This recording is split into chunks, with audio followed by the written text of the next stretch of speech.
up, you guys? This is Rob from Gay Guy Plays, and today on a very casual installment of Dress to Kill / The Snapshot, they kind of made a baby, and now it's Dress to Snap, Snap to Kill. I'm not 100% sure, but I figured I would go ahead and show you my finalized customizations for Gara, as well as a couple of my builds. They're in the, I don't even know how to kind of like explain it to you because of the fact that they're not really in testing phase anymore. I'm like pretty solid on the way that I feel about them. However, there are two different variations. One that I like to run for more general things, and then one that I like to kind of run when I'm a little bit more, when I feel a little bit more tanky. You know what I mean? So let's go ahead and jump straight into the fashion right out of the gates, because I know that's what you guys have been asking for a lot, and I've been doing a lot of playing. As you can see, the old customization that I had in a previous video absolutely gone, because you know I'm flighty like that. But let's go ahead and take a look at this one. I actually fell in love with this one because of the fact that I had been playing with a lot of really intense gem tones, and I needed something just light and clean, and that's kind of like how glass is, right? It's supposed to be see-through and shiny and light and airy instead of really intense colors. You know, everybody wants to go for stained glass, and we did do a little bit of that in some other customizations, but in this one specifically, I wanted to do something a little bit lighter, a little bit airier, except I wanted the glass to be,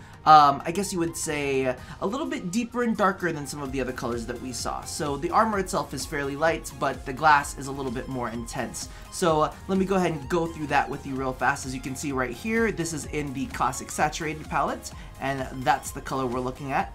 One of the things that I do want to note, this one is from the Storm palette right here. Then we've got this one, and this is the point of contention. So I'm kind of like up in the air about this specific color. This is from the what is it, the Daybreak palette. This is from the Daybreak palette. It's one of the lighter colors, but I also kind of wanted to like just lighten it up. As you guys can see, I was actually playing around with like some whites and some lights just to kind of like remove some of that intensity from the etching, because I really do like the etching, but sometimes it's a little bit too much. So using a white in place there kind of lightens it up a little bit. But I thought it was kind of fun to introduce like a third accent color, so I went ahead and did that with the Daybreak palette. Then of course this is the metallics. A lot of people are saying that they're kind of getting hung up on the metallics just a little bit. I always say just go with the temperature of whatever the rest of the skin is feeling. So if it's a little bit cooler on the armor portions, you can go ahead and carry that through in the metallic bits. It's really not anything too obtrusive, but I would say go easy on it instead of going for something too intense like that. The cool thing that I do want to point out though, metallic nails. That's pretty fucking bomb, DE. That is pretty fucking bomb. That's a nice little touch that you added there that you didn't need to add, but it looks amazing. The overall model is really, really fantastic. By the way, the metallics that I'm using are right here in the dojo. That's one of my favorites. I actually don't think that I've used the rose gold in this one, which kind of makes you crazy.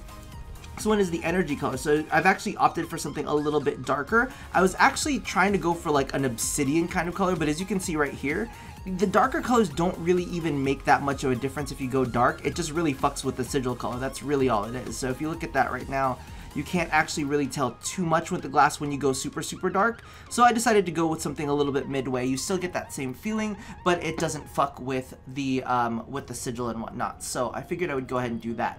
Now, the second one, so you guys have already seen that. The second one, I decided to go dark on this one. The original concept of this look was supposed to be a peacock theme. As you can see, this is kind of like a deeper, darker violet. And I actually wanted to use, by the way, a great palette for Gara's energy colors. I know I'm jumping around all the place here, but one of my favorite places to pull colors from is the Easter palette. But the color that it was originally supposed to be something right around here, and I wanted it to be kind of like this, this kind of like purple and teal color with a little bit of gold mixed in there. We could have actually tossed in a little bit of electric blue to really make it like, you know, to really make it very peacocky. Like maybe you could do some electric blue veining on it, and that might work, like something really bright and really poppy. But you guys know that me, I'm a little bit more subdued, a little bit more neutral, and when I came across this color on the violet, I was just like, ooh, it just looks so luxurious. I can't say no to it. So I actually went ahead and started messing around with this, and this has actually been one of my favorite colors just in the Gamma palette in general. I don't know why I have it saved there. And that's kind of the things. And what I actually do for a lot of the primary and secondary is I just pick a darker version of the secondary. Legitimately, a lot of people like to do like weird contrasting colors, and that's fine and dandy. But I feel like tends to be a little bit distracting from the look itself, so I usually don't do it. If you can find a good kind of like neutral accent tone, I would give it a shot, but me personally, when I'm trying to do something a little bit more simple, I like just staying within the same family. Speaking of staying within the same family, I believe this is from the Dojo palette again. So this is the tertiary, and as you can see, this also makes for great metallics. It's just light, it's not too intense. Like I said, you know, you don't necessarily need to go too intense with it. So this is what I used for the etching, and then to kind of feed into that same temperature, like I was saying earlier, we can go ahead and use that one, which is just one step darker. You can make it a lot darker when it comes to the metallics. You can't really see it as much because that damn thing is in the way. But as you can see, it's like when you go a little too bright with the metallics, it almost takes away from the look a little bit. So I tend to like not really do that as much. Let's actually look at this real quick. So that way you get a better look at everything. But yeah, I don't like to go too crazy with these metallics because legitimately it just kind of like, I don't know, it becomes an eyesore on the actual look of the frame itself. And then finally, the energy color is another step up from the classic saturated palette. And as you noticed, one of the tricks that I like to do a lot is I like to work with different versions of the classic palette. So it's either the gamma, the classic, or the saturated. Gamma being the most muted, classic being like kind of like even balanced out, and then the saturated has the most pop to it. And I figured, listen, this is going to be the energy color. It deserves a little bit more pop than the standard. And I quite like how this one turned out. It's intense and it's dark, but the energy color makes it a little bit delicate. And you can actually swap it out a little bit too. You could add in blues. It's a very flexible color palette. It's dark, it's got just enough tone to it so that it doesn't look like you just slapped the black on there, and it's fine. But the last one is going to be the most eye-popping of the bunch, which is this one. Oh, I loved it. I loved it. The day that this skin came out, I actually really had a reaction to it because I felt very strongly about making something that almost called back to the Chroma Deluxe skin. You know, the Chroma Deluxe skin where it was like reds and blues, and I was like, ooh, it's like, okay, because think about it. Chroma is wearing a dragon as a part of his armor, and Gara is wearing glass as a part of her armor. So it's kind of like they're both warriors, but they're both very different kinds of warriors. But regardless, I fell in love. I was like, it's still rich, it's still very luxe, but at the same time, it's got a little bit more color intensity to it. So we actually use the Storm Palette one right here. What are all these? I'm just gonna get rid of those real fast. It's distracting. So I used that from the Storm Palette. I went ahead and used a darker, you guys know one of my favorite grays in all time is just going to be straight out of the Grenier palette, just the darkest gray there. This actual bottom row is just really nice and rich and warm. If you actually look at the lightest variations of it, it's very brown in tone. So whenever I do something that's a little bit warmer, I like to incorporate that. Now here, we just went ahead and actually used this. Again, we're talking about warms, so I actually wanted to pick a warm off-white, which is fantastic right there. And then finally for the energy color, we go into the Easter palette, which, by the way, you guys just check out that Easter palette. It's going to be a fantastic one for Gara if you really, really like some of these tones. Like, it's just got all of the colors that you need and all of the different variations of it that you need with different intensities. Like, even that right there with the yellow looks pretty goddamn bomb. I'm feeling a lot of the ambers when it comes to some of the Gara customizations. I didn't want to go too green. I did want to do a green look on her, but I was like, every time I do it, it makes it look like Christmassy. I didn't want to do that. So, that pretty much does it for the customizations. Let's go ahead and take a look at the builds. Alright, so this is one of the two builds that I'm currently running. There are some kind of like halfway builds that you can make hybrid wise, but I wanted to give you a little bit of an idea as to the things that you want to pay attention to when it comes to Gara. Number one, and the most important thing for me, is you always need to have at least, I believe they said 120, like 9 or 27% when it comes to your power strength. It's a weird number, but legitimately Intensify is just the way to go.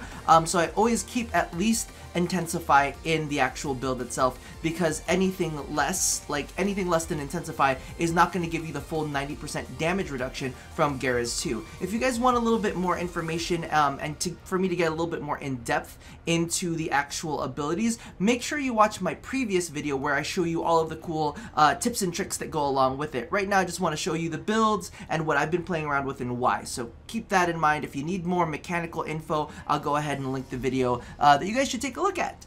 So we've got Intensify in there because we want to hit that 90% marker for damage reduction. But as you can see here, I've actually sacrificed a bit of range because of the fact that I wanted to have duration on this. So with this one, I believe you get like 40 plus seconds of the Shatter Shield. Now this is what I like to run when I have multiple people that I want to keep alive and I'm not as focused on Gara's damage. One of the things that I really do like about this one, and I know that this is going to sound very strange, is it actually starts you off with a smaller pillar when it comes with her 4 ability. So let me go ahead and show you that real quick, because you actually get some time to kind of like respond to it. It doesn't feel like it spreads as fast, which means that you're not necessarily going to be covering an insane amount of ground out of it straight out of the gate. You know, it's not, the thing about it is a lot of people like to do these big crazy mass vitrifies, and I'm like, really, you just want to protect that one little area. I mean, of course there are other, there are other ways where you can kind of spread it a lot further and get like some weird CC effect on that. But for me personally, I like to use it to control pods or to control like the armored vans or whatever it is. I like to like zone off smaller areas. I don't need a mass area for this to cover. Plus, we have to remember that when we use the trick to kind of like shatter it, it shatters on everything on the outside of the glass. It doesn't shatter anything on the inside. So everything on the inside isn't necessarily taking damage unless it's from your sword, but everything on the outside is what's taking damage. So you don't necessarily want the biggest glass thing ever, because of the fact that literally you want to be able to hit everything from the outside of this. Now do keep in mind this is a limited range build, so you're not going to hit too much out of it, but at least you know if there are enemies running to the walls, you can go ahead and shatter it and get them taken care of like that. But as you can see right here, casting Splinter Storm actually gives me 46, almost 47 seconds worth of duration on it. So this is a lot easier to refresh on you, your allies, your companions, everything like that. I find that to be really, really fantastic for that specific use if you definitely want to set up some defensiveness for your team. I like that a lot better. However, y'all know sometimes we gotta fight, right? And one of my favorite things in the world right now is this setup. This setup, oh my god, it makes my life. Can we just talk about this right now? So I have actually got, and let me point this out, is I've actually got, I believe, another Augur mod on the Fusali, because I feel like the Fusali needs a little bit, I didn't even level it up. I just put it in there to put it in there. Oh my god, how embarrassing. Oh, live, exposed, didn't even realize that. But so for those of you guys who don't know what Augur is, Augur actually gives you energy refunded back whenever you cast an ability. Alright, so then in this case, with this setup, I have 120% coming back to me for that. And the big reason that I actually wanted to use Augur Reach and Augur Message and that group, and you'll also notice I use a Prime Vigor and a Redirection. So I'm going all in when it comes to shield capacity. And the big reason that I'm doing that is primarily because of the fact that her Splinter Storm, so the damage reduction, you have to keep in mind, that is damage reduction, not necessarily an increase in armor. And that's the biggest thing, is damage reductions also apply to shields. So we do that, and we do a little trick that we used to do with Mesa. So you guys know that I actually run Mesa with Arcane Grace, and I use Rage with Mesa, right? I wanted to try out a little bit something different because we have these new mods where you can actually use them when all of your activated abilities can go ahead and give you more shields, right? So what I actually use, so this is the setup, all right? We've got the 130% strength, so you get the 90% damage reduction. I've got Augur Reach, which is ability range, and Augur Message, which is ability duration. So that helps. It brings it up to 139, which is, I believe, 30 seconds of the Splinter Storm. And then we go ahead and we have, what am I thinking in my head? Appearance. I was right in appearance. So I have the Arcane Gara helmet, and that is going to be instantly restores all shields, and that is from Arcane Barrier. But originally, I was going to put, and I'm still probably going to do it, I'm going to swap out Arcane Barrier and put in Arcane Aegis, which I believe is a 6% chance to restore 20 shields per second, and it's a forced shield restore. So you're constantly getting your shields back from Arcane Augur, from Arcane Barrier, and from Arcane Aegis. you're getting all of those happening at the same time, and what ends up happening is you're getting the damage reduction from Splinter Storm applied on top of that. So she becomes pretty defensive. Now, I have been playing around with it, and I'm a little bit lazy. Listen. You know I talk shit about Universal Vacuum. You know I talk shit about a lot of different mods out there. I'm happy to admit that I'm lazy too sometimes. So what I've actually done is I've swapped out the back for, it was originally Arcane Barrier. It was originally Arcane Grace. And I'm gonna move the Arcane Aegis from a different frame onto her helmet. And I'm gonna go ahead and put the Arcane Grace on here. So as you can see right now, that's what I'm using, is the chance to regenerate health per second, because I'm finding that I run into Noxes sometimes and they have Toxin and that kind of eats away at the health. So I gotta have both bases covered, and there's just a lot of regeneration going on regardless. Super, super happy about this setup. Mechanically, it's really, really interesting because of the fact that you have this interplay between the damage reduction from her Splinter Storm, and then you also get the regeneration factor from her not from her augments, but from her from her augments. I'm right. Regardless, I'm sorry that was so messy and so talky, but let's go ahead and jump into some gameplay so you can see all of this in action. Now, for those of you curious, this is Future Rob, and I'm doing a bit of a glyph giveaway, but I'm not going to put the glyphs here. I'm actually going to put the glyphs in yesterday's description box. So the video about Gara and all of her insane synergies, be sure to check that video out, because I really want you guys to kind of immerse yourself in all of the mechanics. I don't want you just to take the build and just be like, oh, these are the builds, these should work. I want you to know exactly what you're doing. So if you haven't checked out yesterday's video, make sure to check it out, and if you need a glyph, there will be glyphs there in the description box. Alright, so be sure to check that out, and back to Past Rob with some gameplay. Bloop. Alright, so the build we're currently using is the Augur Message one, and I really wanted to show that one off because I feel like the mechanics on that one are just a little bit more complex. I find it to be a little bit more fun, you know what I mean? It's a different build, it uses some of the new mods, and you know, I just kind of like enjoy it a little bit. So what we're going to do is show the basic mechanics of it. We did cover this in yesterday's video, but you know, I do want to stress this to you guys and show you exactly how well it works. So basically, what you're going to do is you're going to go ahead and cast you need to make sure that your Splinter Storm is on first, so just keep that aware. You want to make sure that your Splinter Storm is on first, and then you go ahead and shatter the shields from the outside. And that's the biggest part. If you're shattering it from the inside, it's not going to count. You know, you're not going to get the damage from it, because what ends up happening, for those of you guys who didn't watch yesterday's video, basically what's going to happen is when you cast it and you shatter it from the outside, the damage is actually going to end up getting stored in your Splinter Storm. So you're going to refresh your Splinter Storm by casting it, and then you're going to shatter it, and that damage that you do, the damage that it does in its kind of like radial explosion is stored up in your shields. So now, you can just walk up to enemies and basically shred them with the glass from all of those shields. And that's basically what this build is. Can I just walk up to groups of enemies and just kind of take them down like that? Easy peasy. Easy, easy peasy. And the thing is, you can stack this pretty much indefinitely. The only thing you need to be aware of is, number one, these bitch-ass nullifiers. No nullifiers, please. Because, you know, we tend to run around a lot and we're like, oh, we got this, we got everything, we're so good. And then we forget about these asshole nullifiers that just ruin our days. And the things you want to do is, number one, make sure that you are shattering the shields from the outside, and number two, ensure that you are refreshing the shields. Remember, you can't recast the shields in order to refresh them. That's not a thing that you can do. So the only way to refresh that shield with all of the damage on it is to recast Mass Vitrify. Now the cool thing about it is Mass Vitrify isn't actually all that expensive to cast. I don't believe that it casts like an insane amount, because it doesn't seem to really be eating through my energy. And I haven't needed to use a single Untitled Restore. As you guys saw with my Arcanes, I'm not actually using Arcane Energize or anything like that. I'm literally just kind of like running around. Ooh, we got some juicy people right here. So let's go ahead and recast it, break it, get more damage off on it. Come on, reload.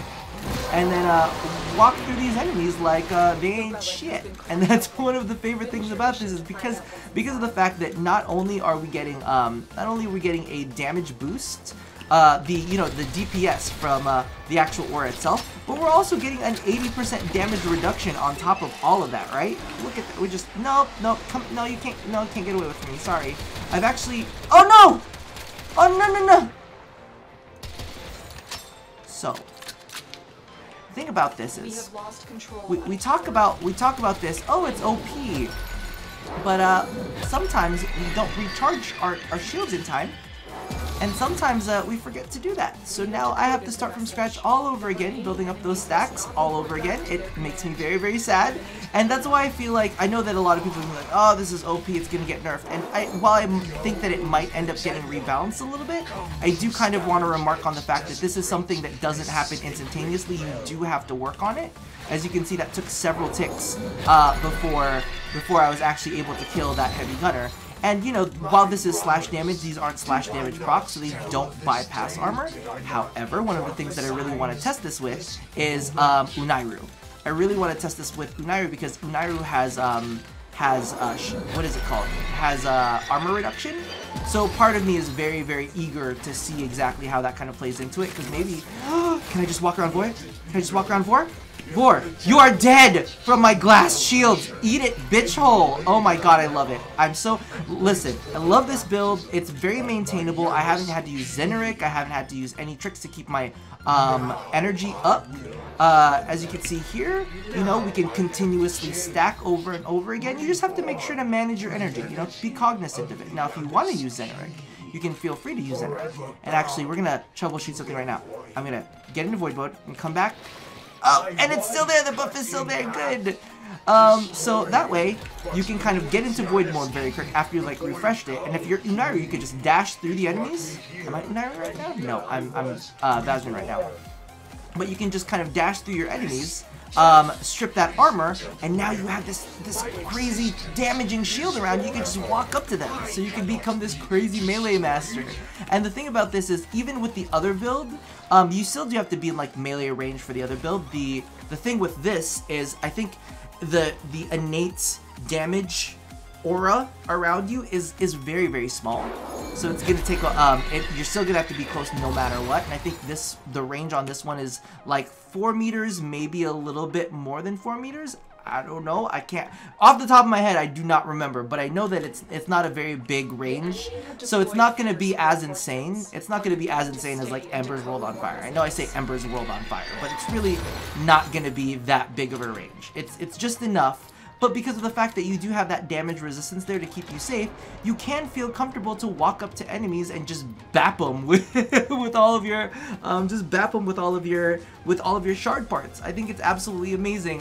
So I hope you guys enjoy the build. Play around with that. I actually originally the build was I got rid of Intensify, and instead of Intensify, I had another Augur mod in there, and then I had a Power Drift up top. You can play around with that too. If you don't necessarily want to do it that way, you can just go ahead and do a pretty standard build on your own. You can do a lot of different things with this and just kind of alter and tweak the build. But basically, all it is you want to make sure that you have damage, you have at least 30% power strength on from like Intensify, or culminatively 30%-ish power strength, and then you can go ahead and kind of like shred through enemies that way, and you won't be able to take as much damage because 90% is as much as it caps at, and just a little bit of range, a little bit of duration. You just got to be able to manage it, because remember, the build doesn't necessarily make you amazing. It's about being able to work with that build to do good by it. And I'm learning that more and more as more Eidolon hunts come. But I hope you guys enjoyed all of that. A little bit more casual, a little less editing. I hope you guys got some good information, got some inspiration to make your own Gara colors, and saw the true power of the freaking shattering, what is it, the Splinter Storm. If you guys want to take a look at that and have more information on that, be sure to check out the video that I posted yesterday. I'll also have a link to that in the end card. So, yeah, I hope you're all good, and don't worry, we will be getting into more Fashion Frame soon. So as always, love somebody, hurt nobody, and touch yo bye. I'll see you guys next time. Bye-bye!